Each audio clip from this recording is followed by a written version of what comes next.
The title of today's sermon is Give Thanks to the Father. The title of today's sermon is Give Thanks to the Father. परमेश्वर पिता को धन्यवाद दे. Imagine you go to a bank. आप कल्पना करें कि आप एक bank में जाते हैं और वहाँ पर आप एक बैंक के कर्मचारी से मिलते हो जो हर बार आप जब वहाँ जाते हो तो आपके साथ बड़े रुखाई से वर्ताव करता है, आपके साथ व्यवहार करता है. You go to this bank employee in a bank and every time he meets you with a certain kind of rudeness towards you. And this is not unusual if we go to some of the government banks that we have around us. खासकर हम सरकारी बैंकों में जाते हैं तो इस प्रकार का अनुभव हमें मिलता है. Looking at his behavior, you decide to go and tell the branch manager about it. तो आप क्या करते हो? आप ब्रांच मैनेजर के पास जाते हो और बोलते हो कि आपका कर्मचारी मेरे साथ इस तरह का व्यवहार करता है. The manager assures you that this will not be repeated again. ये जो बैंक का मैनेजर है वो आपको आश्वासन देता है कि मेरा कर्मचारी फिर से आपके साथ इस प्रकार का व्यवहार नहीं करेगा. So the next time you go to the bank and the same bank employee at the desk meets you with a smile, he is happy at you, he treats you with a lot of respect. अगली बार आप जब bank में जाते हो तो आप देखते हो कि यही कर्मचारी बड़े रुखाई के साथ आपके साथ व्यवहार करता था, अचानक उसका व्यवहार बदल चुका है. वो आपके साथ बड़े प्रेम के साथ, बड़े चेहरे पर एक स्माइल के साथ वो आपके साथ बात कर रहा है. And For this great transformation in his behavior, who will you thank? इस व्यवहार के अंदर जो बदलाव आया है उसके लिए आप किसको धन्यवाद दोगे? Certainly you should thank the employee for what he has done. हमें वो उस कर्मचारी को धन्यवाद देना चाहिए कि उसने वो हमसे किस तरह पेश आया उसके लिए. But certainly you should give thanks to the branch manager who brought about that change. आपको उस बैंक मैनेजर को धन्यवाद देने की जरूरत है जिसके कारण उसके कर्मचारी के अंदर उसके व्यवहार में बदलाव उत्पन्न हुआ. But I want to ask you another question. ऐसा ही एक सवाल मैं आपसे पूछना चाहता हूं. जब आप एक मसीही भाई या बहन के जीवन के अंदर विश्वास और प्रेम को देखते हो तो आप किसको धन्यवाद दोगे?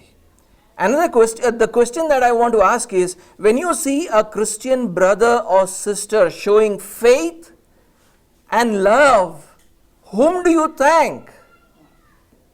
और इसी बात को आज पौलुस हमें सिखा रहा है. And that is what Paul is going to teach us from today's verse. Let me read for you verse 15 to 17. मैं आज 15वें आयत से 17वें आयत तक पढ़ूंगा आपके लिए.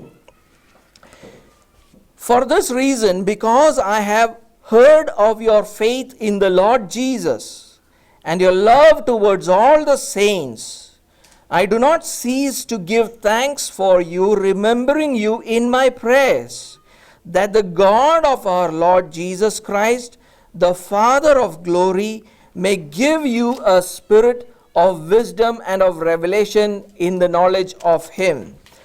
इस कारण मैं भी उस विश्वास का समाचार सुनकर जो तुम लोगों में प्रभु यीशु पर है और सब पवित्र लोगों, वहां पर ऐसा लिखा है कि पर प्रकट है, लेकिन एक्चुअली वहां पर होना चाहिए कि लोगों के प्रति प्रेम तुम्हारे लिए धन्यवाद करना नहीं छोड़ता और अपनी प्रार्थनाओं में तुम्हें स्मरण किया करता हूं कि हमारे प्रभु यीशु मसीह का परमेश्वर जो महिमा का पिता है तुम्हें अपनी पहचान में ज्ञान और प्रकाश की आत्मा दे. Now it is clear from these three verses that the Ephesians had faith and the Ephesians had love for other saints. इन आयतों से एक बात स्पष्ट हो जाता है कि एफेसस के विश्वासियों के अंदर विश्वास था और दूसरे विश्वासियों के प्रति उनके लिए प्रेम था. It is their faith and their love. देखने जाओ तो उनका विश्वास है और उनका प्रेम है वहां पर. But Paul does not give any credit for their faith and love. लेकिन पौलुस उन लोगों को उनके विश्वास और उनके प्रेम के लिए उनको कोई श्रेय नहीं देता है. Instead, he gives credit to God for, of our Lord Jesus Christ, the Father of glory. He thanks Father God for it. लेकिन पौलुस उनके विश्वास और उनके प्रेम के लिए वो महिमा के पिता यीशु मसीह के परमेश्वर को श्रेय देता है. वो परमेश्वर पिता को धन्यवाद देता है. Why does Paul thank Father God for the faith and love of the Ephesians? पौलुस परमेश्वर पिता को क्यों धन्यवाद देता है एफेसियों के विश्वास और उनके प्रेम के लिए? Shouldn't the Ephesians get some credit for it? क्या एफेसियों को उनके विश्वास के लिए उनको श्रेय नहीं मिलना चाहिए? उनके प्रेम के लिए क्या उनको श्रेय नहीं मिलना चाहिए? Anyone who has read and understood verse 3 to 14 might not ask this question. अगर आपने आप में से किसी ने तीसरे आयत से 14वें आयत तक आपने उसको पढ़ा है और उसको समझा है तो शायद आप इस सवाल को नहीं करोगे. Because those verses have taught us that faith in Jesus Christ and the resulting salvation is the work of the Father God. क्योंकि हम उन आयतों के अंदर ये देखते हैं कि हमारा जो यीशु मसीह के ऊपर विश्वास होना है और उस विश्वास के द्वारा जो उद्धार उत्पन्न होता है वो हमारा कार्य नहीं लेकिन परमेश्वर पिता का कार्य है. And therefore all glory should go to him. और उसीलिए सारी महिमा परमेश्वर पिता को मिलनी चाहिए. The Father's work of salvation began before the foundation of the world was laid. परमेश्वर पिता का जो उद्धार का जो कार्य है वो जगत की उत्पत्ति से पहले शुरू हुआ. First, he chose us sinners to be holy and blameless before him. वो उसने उत्पत्ति से पहले हम पापियों को चुना ताकि हम उसके सामने पवित्र और निर्दोष ठहरे. He predestined us sinners to be his adopted children. उसने हमें पहले से ठहराया ताकि हम उसके लेपालक बच्चे हो, पुत्र हो या पुत्री हो. Our salvation was decided then. हमारा उद्धार का निश्चय तब हो चुका है. It was the pleasure of the Father's will to save us from captivity to sin. ये परमेश्वर पिता का इच्छा था कि वो हमें पाप के दासत्व से बचाए. It was his pleasure to save us from his own wrath. वो हमें अपनी इच्छा के अनुसार उसके ही क्रोध से बचाता है.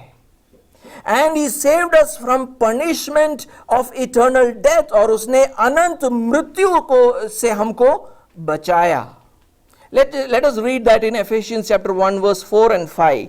हम चौथे और पांचवें आयत में उसको पढ़ेंगे. देखिए वहां पर क्या लिखा है. Even as he chose us in him before the foundation of the world, that we should be holy and blameless before him in love, he predestined us for adoption as sons through Jesus Christ according to the purpose of his will. But the ultimate purpose of this eternal grace was that it should lead to the praise of his glory. लेकिन इस अनंत अनुग्रह का अंतिम उद्देश्य ये था कि उसके द्वारा परमेश्वर पिता की महिमा की स्तुति हो. And that's what is written in verse 6. छठे आयत में वही लिखा है कि उसके उस अनुग्रह की महिमा की स्तुति हो जिसे उसने हमें उस प्रिय में सेत में दिया. to the praise of his glorious grace with which he has blessed us in the beloved.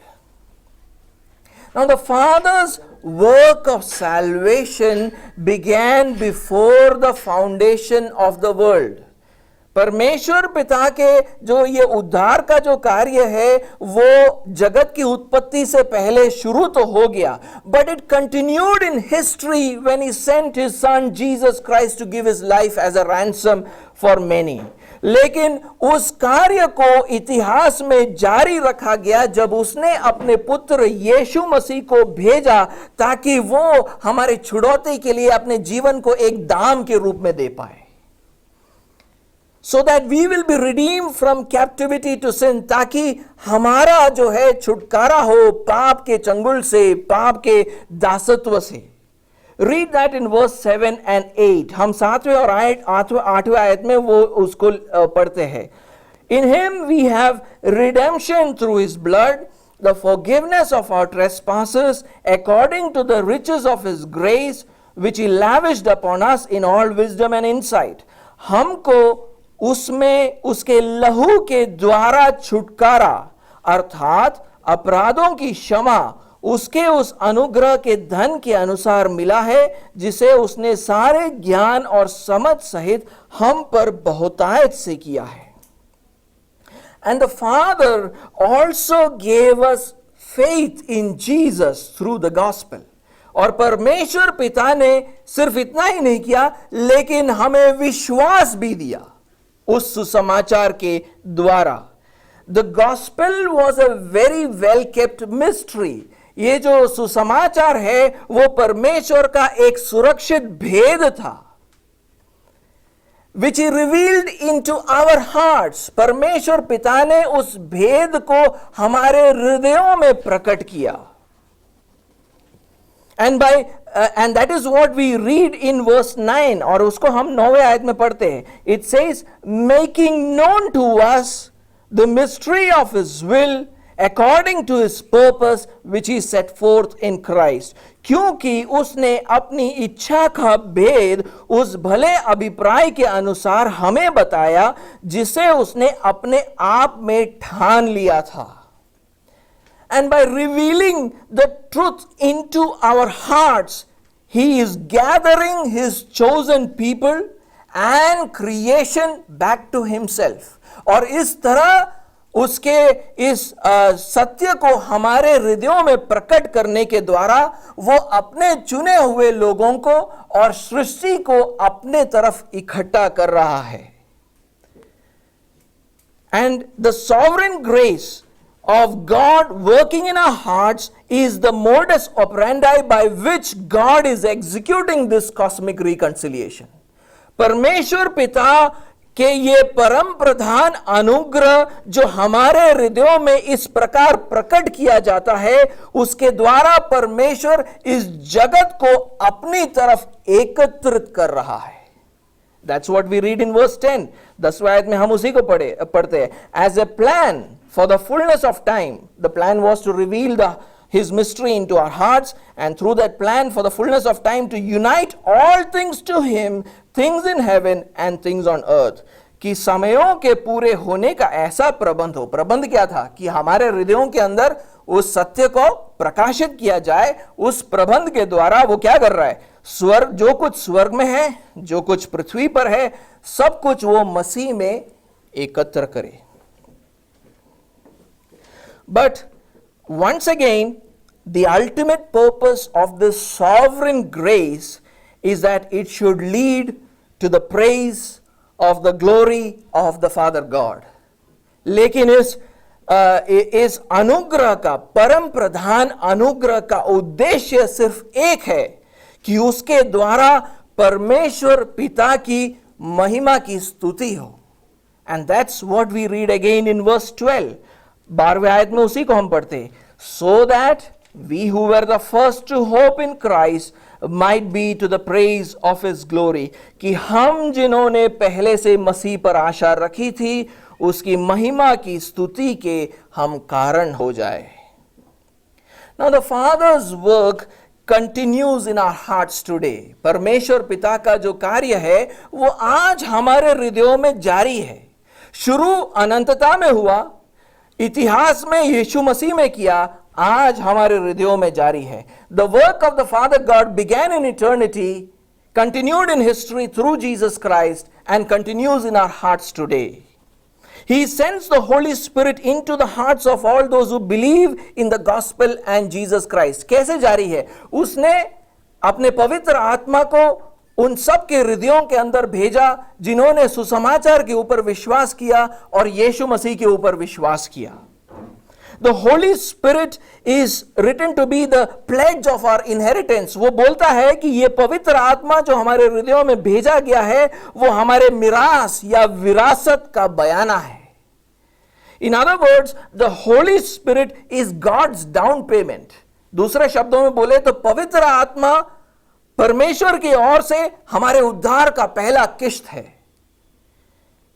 And today, assuring us that our redemption will be complete one day when the Holy Spirit who lives in us will resurrect our dead bodies from death. और इस बात का आश्वासन देता है कि यह पवित्र आत्मा जिसको तुम्हारे हृदयों के अंदर रखा गया है, वही पवित्र आत्मा आपको आपके मृत शरीरों को जिलाएगा वापस. So that's what we see through that passage there. And today we enjoy redemption from sin. आज हम पाप के दासत्व से हम बच चुके हैं. But a day is coming when we will also enjoy redemption from corruption in our bodies which leads to death. एक दिन ऐसा आ रहा है जब हम मृत्यु उत्पन्न करने वाली हमारे शरीर के अंदर जो भ्रष्टता है उससे भी हम छुड़ाए जाएंगे. Today we have victory over sin, and there is coming a day where we will be redeemed fully from all the corruption that continues in our bodies. वो दिन आ रहा है जब हमारे शरीर के अंदर जो भ्रष्टता है उससे भी वो हमें छुड़ाएगा. So we belong to Father God and He will fully redeem His possession from the consequences of sin. तो हम परमेश्वर पिता के हैं और वो हमें पूरी तरह से पाप के परिणामों से छुड़ाएगा. Not just from sin but also from its consequences. सिर्फ पाप से हमें नहीं छुड़ाता लेकिन पाप के हर परिणाम से वो हमको छुड़ाएगा एक दिन. And that is why He sends the Holy Spirit into the hearts of the believers. और उसीलिए वो पवित्र आत्मा को हमारे हृदयों के अंदर भेजता है. And that is what He did for the Ephesians also. और वही चीज को उसने एफेसियों के जीवनों में भी किया. Let's read verse 13 and 14. 13वें और 14वें आयत को पढ़ेंगे. क्या लिखा है वहां पर? In Him you also, when you heard the word of truth, the gospel of your salvation, and believed in Him, were sealed with the promised Holy Spirit, who is the guarantee of our inheritance until we acquire possession of it to the praise of His glory. लिखा है और उसी में तुम पर भी जब तुमने सत्य का वचन सुना जो तुम्हारे उद्धार का सुसमाचार है और जिस पर तुमने विश्वास किया, प्रतिज्ञा किए हुए पवित्र आत्मा की छाप लगी तुम पर. वह उसके मोल लिए हुओं के छुटकारे के लिए हमारी मिरास का बयाना है कि उसकी महिमा की स्तुति हो. There are millions of people in this world who have rejected Jesus Christ and His gospel. इस दुनिया में लाखों लोग हैं जिन्होंने यीशु मसीह के सुसमाचार को, यीशु मसीह को ठुकराया है. And many of them are more educated than us. और उनमें से बहुत सारे लोग हमसे कहीं ज्यादा बुद्धिमान लोग हैं. They can listen to the gospel and even mentally comprehend the message. वो उस सुसमाचार को सुन सकते हैं और मानसिक तरीके से उसको समझ भी सकते हैं. But that does not result in faith for them. लेकिन उसके कारण उनके हृदय के अंदर विश्वास उत्पन्न नहीं होता है. Faith comes when God reveals the truth about Jesus and His gospel into our hearts. विश्वास तब उत्पन्न होता है जब परमेश्वर पिता आपके हृदयों के अंदर यीशु मसीह और उसके सुसमाचार के सत्य को प्रकट करता है. God exercises such an irresistible grace into our hearts that it breaks all the barriers that we have built against Jesus and His gospel. परमेश्वर पिता एक इस तरह का अनुग्रह हमारे हृदयों के अंदर डालता है कि उस समय तक हमारे हृदयों के अंदर जो अड़चने हमने खड़ी की थी उसके खिलाफ, उसको वो तोड़ देता है उस अनुग्रह से. So faith is a gift of God. तो विश्वास परमेश्वर का दान है. And that is why we should never take credit for our faith. और उसीलिए विश्वास का श्रेय हमको नहीं जाता, परमेश्वर को जाता है. We should never take credit for the faith of our children or for the faith of our family members, or we should never take credit for the other people's faith, but always thank Father God. हम कभी भी अपने बच्चों के विश्वास के लिए या हमारे कुटुंबी जनों के लोगों के विश्वास के लिए या हमारे चारों ओर के लोगों के विश्वास के लिए कभी हमें श्रेय नहीं लेना है. श्रेय सारा किसको देना है? परमेश्वर पिता को देना है. He is the only legitimate recipient of it. सिर्फ परमेश्वर पिता उस श्रेय का एकमात्र हकदार है. That is why Paul thanks Father God for the faith of the Ephesians. इसीलिए पौलुस परमेश्वर पिता को धन्यवाद देता है एफेसियों के विश्वास के लिए. And that's what we read in verse 15 and 16. हम 15वें और 16वें आयत में उसी को देखते हैं. But Paul does not thank Father God for just their faith. पौलुस परमेश्वर पिता को सिर्फ उनके विश्वास के लिए धन्यवाद नहीं देता है, but also for their love for all the saints. लेकिन पवित्र लोगों के प्रति उनका जो प्रेम है उसके लिए भी वो उसको धन्यवाद देता है. Along with this letter to the Ephesians, ये जो पत्र है एफेसियों को लिखा गया पत्र, he also sent another letter through his co-worker Tychicus. वो इस पत्र के साथ एक और पत्र को भेजता है अपने सहकर्मी तुकिकुस के साथ, और वो है कोलोसियों को लिखा गया पत्र. And that was the letter of the written to the Colossians. Let me read Ephesians chapter 6 and verse 21. आइए हम एफेसियों का 6वां अध्याय 21वां आयत पढ़े. तुकिकुस जो प्रिय भाई और प्रभु में विश्वास योग्य सेवक है, तुम्हें सब बातें बताएगा कि तुम भी मेरी दशा जानो कि मैं कैसा रहता हूं. तो यानी एफेसियों का पत्र तुकिकुस के द्वारा भेजा गया था. So that you also may know how I am and what I am doing, Tychicus, the beloved brother and faithful minister in the Lord, will tell you everything. So he had sent this letter through his co-worker Tychicus to the Ephesians. Now just let us look at Colossians chapter 4 and verse 7. आइए हम कोलोसियों का 4वां अध्याय और 7वां आयत पढ़े. देखिए वहां पे क्या लिखा है. It says, Tychicus will tell you all about my activities. He is a beloved brother and faithful minister and fellow servant in the Lord. So the letter to the Colossians was also sent through Tychicus, and both these letters were sent together. प्रिय भाई और विश्वास योग्य सेवक तुकिकुस जो प्रभु में मेरा सहकर्मी है, मेरी सब बातें तुम्हें बता देगा. यानी ये पत्र भी एफेसियों के पत्र के साथ उसको भेजा गया था. And again, if you look at in both these letters, Paul thanks Father God for their faith and love. और ये दोनों पत्रों के अंदर परमेश्वर जो है, ये पौलुस जो है परमेश्वर पिता को धन्यवाद देता है उनके विश्वास और उनके प्रेम के लिए. If you look at Colossians chapter 1 and verse 3 and 4, you will find it there. कोलोसियों का पहला अध्याय 3 और 4 आयत में हम उसको देखते हैं. It says, we always thank God, the Father of our Lord Jesus Christ, when we pray for you, since we heard of your faith in Christ Jesus and of the love that you have for all the saints. हम तुम्हारे लिए नित्य प्रार्थना करके अपने प्रभु यीशु मसीह के पिता अर्थात परमेश्वर का धन्यवाद करते हैं, क्योंकि हमने सुना है कि मसीह यीशु पर तुम्हारा विश्वास है और सब पवित्र लोगों से तुम प्रेम रखते हो. So very similar to what we read in Ephesians chapter 1 verse 15 and 16. ये बिल्कुल मेल खाता है एफेसियों के पहले अध्याय 15वें और 16वें आयत में, जहां पर पौलुस उनके विश्वास और प्रेम के लिए धन्यवाद देता है. For Paul, faith never comes alone. पौलुस के लिए विश्वास कभी अकेला नहीं आता है. It always comes with love for all the saints. विश्वास के साथ हमेशा पवित्र लोगों के प्रति प्रेम भी उत्पन्न होता है.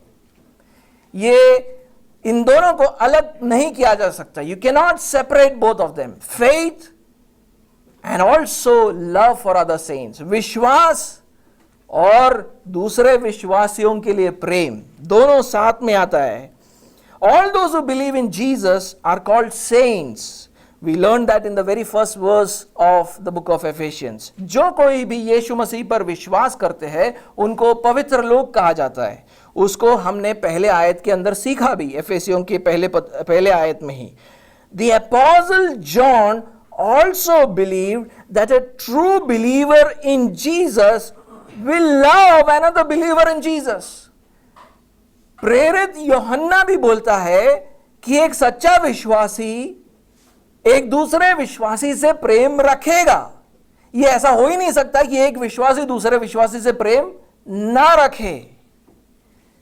Let me read that. 1 John chapter 4 and verse 7. पहला यूहन्ना और उसका 4था अध्याय और उसका 7वां आयत. Beloved, let us love one another. For love is from God, and whoever loves has been born of God and knows God. हे प्रियों, हम आपस में प्रेम रखें, क्योंकि प्रेम परमेश्वर से है. जो कोई प्रेम करता है वे परमेश्वर से जन्मा है और परमेश्वर को जानता है. John says that we should love one another because love is from God. यूहन्ना कहता है कि हमें एक दूसरे से प्रेम रखना है क्योंकि प्रेम परमेश्वर से है. प्रेम परमेश्वर से है. The power to love another believer does not come from us. एक दूसरे विश्वासी से प्रेम करने की जो ताकत है वो हमारे अंदर उत्पन्न नहीं होती है, लेकिन वो परमेश्वर से आता है. It comes from God. That is why John says, now read carefully there, whoever loves has been born of God, which means only a person who has been born of God can love another believer. वहां पर लिखा है कि जो कोई प्रेम करता है वो परमेश्वर से जन्मा है. उसका यानी उसका मतलब है परमेश्वर से जन्मा है वही दूसरे विश्वासी से प्रेम कर सकता है. अगर तुमने नया जन्म पाया है तो ही तुम दूसरे विश्वासी से प्रेम करोगे. Only the one who has been born again can love another Christian. So we were born first as sinful human beings from our mothers womb. हम पहले अपने मां के गर्भ से जन्मे और तब हम पापी जन्मे थे. We were incapable to love other human beings. हम दूसरे लोगों से प्रेम रखने में असमर्थ थे. But God gave us a new birth through the Holy Spirit. Our sinful nature was gone and we have a new nature which is no more captive to sin. परमेश्वर ने हमें नया जन्म दिया पवित्र आत्मा के द्वारा. हमारा जो पुराना चरित्र है वो जा चुका और हमारे अंदर एक नया चरित्र आया जो पाप के दासत्व में नहीं है अभी. This new birth which God gave us through the Holy Spirit opens our eyes to see how Jesus loved us. ये जो नया जन्म होता है हमारे अंदर, परमेश्वर जब पवित्र आत्मा के द्वारा हमारे हृदयों में परिवर्तन करता है, उससे क्या होता है? हमारी आत्मिक आंखें खुल जाती है ये देखने के लिए कि यीशु मसीह ने हमसे कितना प्यार किया है. It helps us to see that Jesus lived a righteous life for my sake. यीशु मसीह ने एक धार्मिक जीवन जिया मेरे लिए. He fulfilled every law. उसने हर नियम को पूरा किया. So that when we believe in him, his righteousness is imputed as our righteousness. ताकि हम जब उसके ऊपर विश्वास करें, उसकी धार्मिकता हमारी धार्मिकता हो. The new birth also helps us to see that he took our sins. नया जन्म इसमें भी मदद करता है कि हम देख पाए कि उसने हमारे पापों को अपने कंधों पर ले लिया. He became our substitute and absorbed the wrath of God on our behalf. हम देख पाते हैं कि उसने अपने जीवन का बलिदान देकर ऐसा किया कि वो हमारा प्रतिनिधि बना. परमेश्वर का क्रोध हम पर से हट गया. उसने ऐसा बलिदान दिया कि परमेश्वर ने हमारे पापों को माफ कर दिया. He gave himself as a sacrifice. Our sins were forgiven by God. And instead of eternal death, God gave us eternal life through faith in Jesus. अब अनंत मृत्यु के बदले परमेश्वर ने हमें अनंत जीवन दे दिया. So this new birth helps us to see the love of Jesus. ये जो नया जन्म है वो इस बात को हमें दिखाता है कि यीशु मसीह ने हमसे कितना प्रेम किया. And when we see the love of Jesus, we are inspired to love others like Jesus. हम जब यीशु मसीह के प्रेम को समझ जाते हैं, उसको देख लेते हैं, तो हमारे अंदर वो प्रेरणा आ जाती है कि हम दूसरों से भी उसी तरह से प्रेम करें. That is why in Ephesians chapter 5 and verse 2, Paul says, 5वें अध्याय और उसके दूसरे आयत में पौलुस कहता है, प्रेम में चलो जैसे मसीह ने भी तुमसे प्रेम किया और हमारे लिए अपने आप को सुखदायक सुगंध के लिए परमेश्वर के आगे भेंट करके बलिदान कर दिया. It says, and walk in love as Christ loved us and gave himself up for us, a fragrant offering and sacrifice to God. The world loves you if you love them. ये दुनिया आपसे प्यार करेगी अगर आप उससे प्यार करते हो. The world gives you if you give them. ये दुनिया आपको देगी अगर आप उसको दोगे तो. But that is not how Jesus loved us. यीशु मसीह ने हमसे इस तरह प्रेम नहीं किया. He loved when we hated him. उसने तब प्रेम किया जब हमने उसे बैर रखा. He gave when we did not give anything to him. उसने हमको अपना जीवन दिया जब हमने उसको कुछ नहीं दिया था. That is sacrificial love. वो एक बलिदान रूपी प्रेम है. And we show that same love to each other. और वही प्रेम हम एक दूसरे को दिखाते हैं. बलिदान रूपी प्रेम. दोगे तो मैं दूंगा ऐसा वाला प्रेम नहीं. प्यार करोगे तो प्यार दूंगा ऐसा वाला प्रेम नहीं.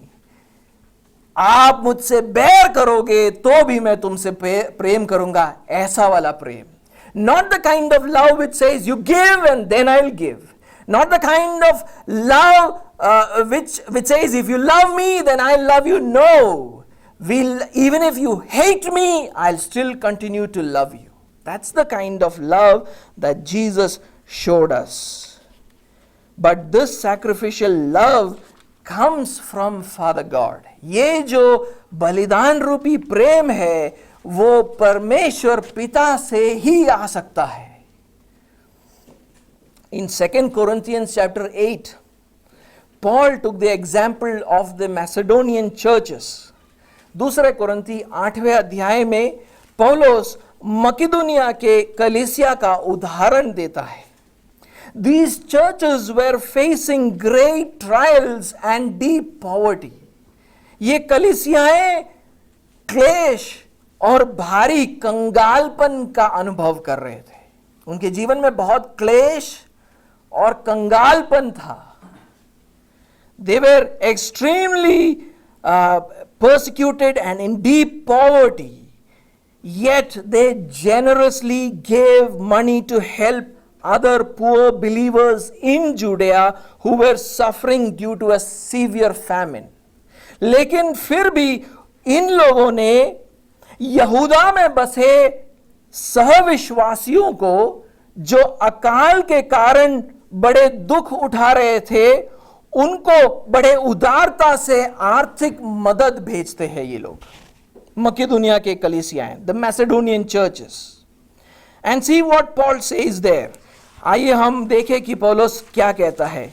Late me turn to 2 Corinthians and chapter 8 and read verse 1 to 3. पहले से तीसरा आयत हम पढ़ेंगे. We want you to know, brothers, about the grace of God that has been given among the churches of Macedonia.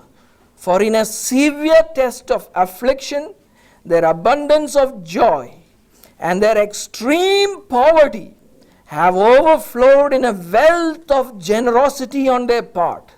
For they gave according to their means, as I can testify, and beyond their means of their own accord.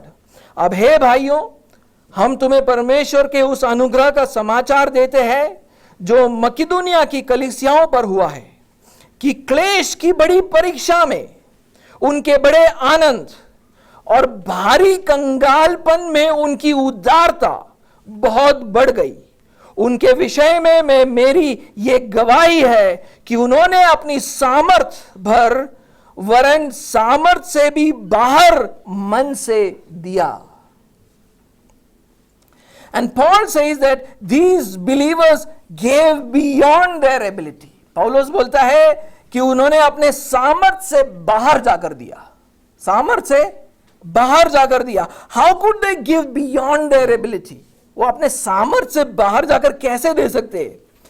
They were able to give because they were inspired by the Lord Jesus. वो दे सकते थे क्योंकि उन्होंने यीशु मसीह के प्रेम को जाना था. They were, that is why Paul says in verse 5, they first gave themselves to the Lord. और उसीलिए पौलुस बोलता है उनके बारे में 5वीं आयत में कि उन्होंने पहले अपने आप को प्रभु को दिया, फिर उन्हें आर्थिक मदद दिया. Their commitment to other believers was based on their commitment to the Lord Jesus. उन्होंने अपने आप को समर्पित किया अपने सहविश्वासियों के लिए, और इसका कारण यह था कि उनका पहला समर्पण यीशु मसीह के प्रति था. They wanted to love like Lord Jesus. वो यीशु मसीह की तरह प्रेम करना चाहते थे. And Paul makes the same appeal to the Corinthians. और पौलुस इसी बात को कोरिन्थियों से भी आग्रह करता है.